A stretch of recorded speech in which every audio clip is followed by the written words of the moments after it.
അപ്പോൾ നമ്മുടെ അക്വാപോണിക്സിൽ വെച്ച കുറ്റിക്കുരുമുളകിൻ്റെ റിസൾട്ടിൻ്റെ ഒരു വീഡിയോ ആണ് കേട്ടത്. അപ്പോൾ മറ്റൊരു വീഡിയോയിലേക്ക് എല്ലാ പ്രേക്ഷകർക്കും ഒരിക്കൽ കൂടി സ്വാഗതം.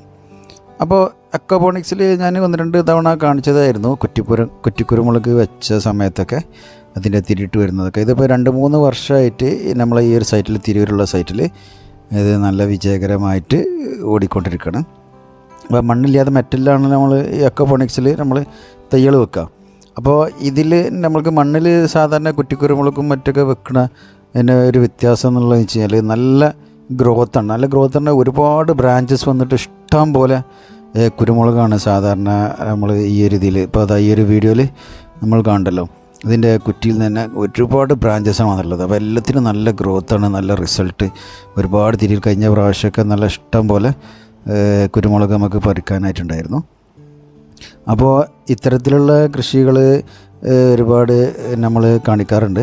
അപ്പോൾ ഇത്തരം വീഡിയോസൊക്കെ ഇഷ്ടപ്പെട്ടവർ എൻ്റെ വീഡിയോ ഷെയർ ചെയ്യാൻ മറക്കരുത്. അതുപോലെ തന്നെ എൻ്റെ ചാനൽ ആദ്യമായിട്ട് കാണുന്നവരാണെന്നുണ്ടെങ്കിൽ എൻ്റെ ചാനൽ സബ്സ്ക്രൈബ് ചെയ്യാനും മറക്കരുത്. അപ്പോൾ ഇവിടെ നമ്മൾ ശ്രദ്ധിക്കേണ്ട ഒരു കാര്യം എന്ന് പറഞ്ഞു കഴിഞ്ഞാൽ, ഇവിടെ നമ്മൾ ഈ ബ്രസീലിയൻ തിപ്പല്ലിമ്മലാണ് ഇത് ഗ്രാഫ്റ്റ് ചെയ്ത് വരുന്നത്. അപ്പോൾ ഈ തിപ്പല്ലി ഓവറായിട്ട് വളരുന്നത് നമ്മൾ നോക്കണം. തിപ്പല്ലി വളർന്നു കഴിഞ്ഞാൽ നമ്മൾ ഇതിൻ്റെ ഗ്രോത്ത് നിൽക്കും, പെപ്പറിൻ്റെ. Okay, thank you.